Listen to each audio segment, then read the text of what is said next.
Hello and welcome to another video. Today I'm going to be showing you the final frame of my Small Hero comic, The Little Journey. I just made that up. I'm not sure what it's called yet, but I'm using my Holbein color pencils, of course, my most favorite art supply at this point, probably besides my paints and markers. I don't know. This is what we have so far. These are the first 4 frames. Sad Frog, we're finding out the frog is a frog prince. The small hero takes it upon herself to go on a journey to bring him home. Because you don't kiss frog princes, you take them home to their frog kingdoms. I'm using Duralar because the paper, the drawing was too big to use the plastic that I normally use, so I just use, it's kind of like a plasticky paper. It's actually really cool and really fun to use, and if any marker gets on it through the page, I can just wipe it off with spray alcohol and reuse it for like actual art purposes. So I always go to that now if I have a big space that I'm drawing on. It's really great. So starting with my sort of underlayer of colors with the markers, still trying to keep my same color palette that has been going through this entire comic to make sure that everything looks nice and uniform and everything like that. But I will need to do some more colors for this one. I will need to add a bit more. This one is a bigger frame. There's a lot more going on, and I really wanted it to look like big because this Frog King is very large. You're going to see how teeny tiny the small hero is in a second. And the Frog Prince is just a little baby, so I just wanted to kind of show that, and I really wanted the last frame to just like pop extra and be really colorful. I don't know. So I'm just kind of trying to show you how this color here is a little bit of a different green. It's a more yellowy green. I needed some difference in the greens with the big frog because there was so much green going on in like the forest behind.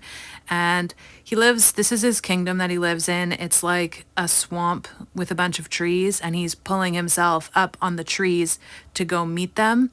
And in the back is all swamp, and he's floating on a giant lily pad. So I kind of thought that was cool. I really liked this. I really liked this sketch, this drawing. I can't wait to make it into a print, and I'm still trying to decide, maybe you guys can help me, what you would like to see, what kind of print I should do. Should I do it on really big paper and kind of do all the frames on the paper in order, or should I do them kind of separately and do like 2 frames, and then the last frame on like smaller pieces, you know, like maybe 8x9 or something like that. I'm not sure. So I'm trying to kind of mull it over of how I'm gonna print this to the way that I want. I know I kind of want to make stickers as well of the frames, and I'm still thinking about that too. So, but all in all, that's a good problem to have. So I'm just trying to go through and show you what I did to do the colors underneath.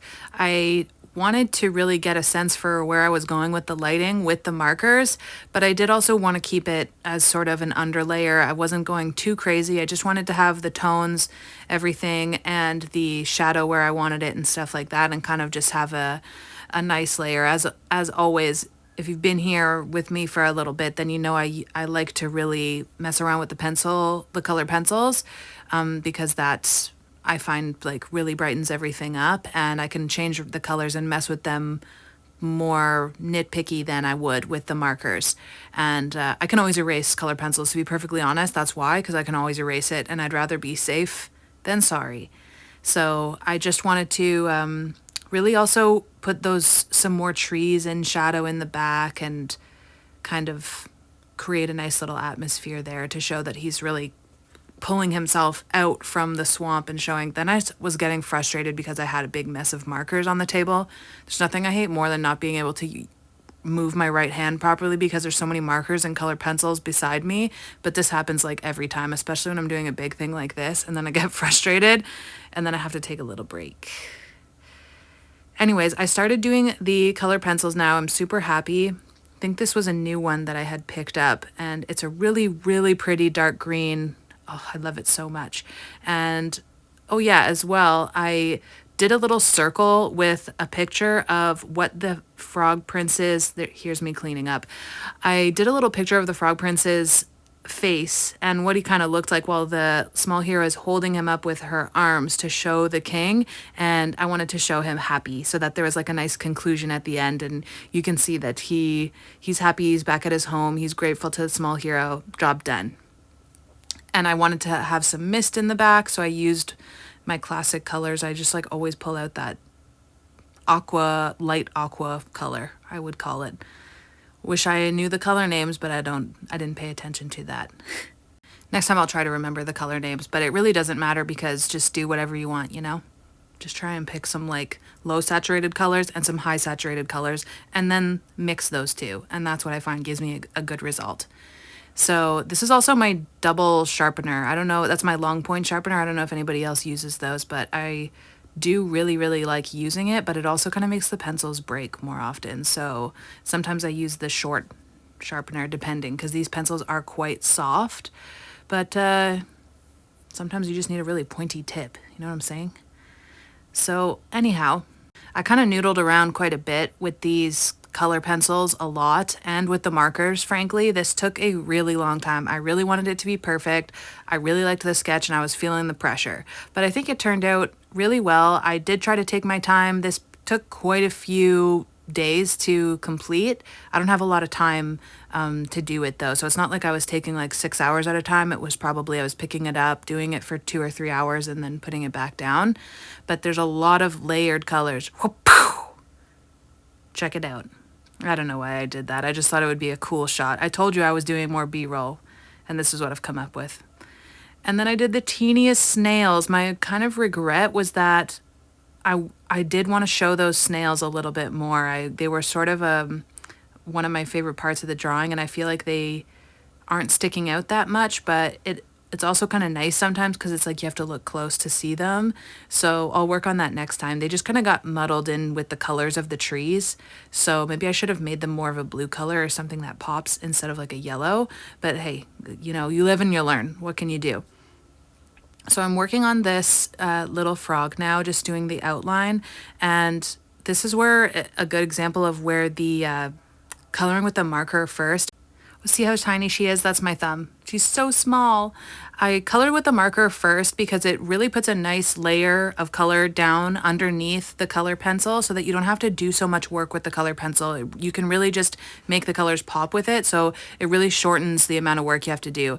But if you do go over like I'm doing here, it really makes the drawing look like creamy and solidifies all the colors. I don't know, there's just something about coloring on top of the marker like that. It really makes everything pop off the page so much. This color paper as well is not perfectly white. It's a little bit cream color, so I think that helps as well with color pencils and markers to not work on completely white paper. You know me, I just don't really like cool toned colors, so I'm always working on kind of a cream color paper or tan. And so then I took my Faber-Castell white brush pen, went over and wanted to make this king frog look really smooth and shiny. And I love that look. I didn't want it to be one of those kind of like toad looking ones. I wanted definitely like a smooth, shiny, wet, slimy vibe. And so that was perfect for that. So I have to protect this drawing. So I'm just taking a bit of, I think that's like vellum or something like that. Some kind of, no, it's tracing paper. Putting a little bit of tape, I cut it to size and then fold over the page and just protecting it through the other side so that because there's a lot of color pencil on there, it's gonna rub off in my book, so you got to protect them. Just what I think. And then I just wanted to put my color pencils away and show you the finished work. I love it. I'm so happy with how the king frog turned out. I like how big he looks. And I love the baby frog too. I think I'm really proud of this drawing. So I just wanted to show again the whole complete comic. This was a really long time in the making, and I do have other comics in mind for the small hero. I think the next one that I work on will be like October, fall, spooky kind of theme, because I gotta think about the future when this thing is gonna actually come out, and it takes a long time to make them. So thank you so much for watching, and I'll see you next week. Bye!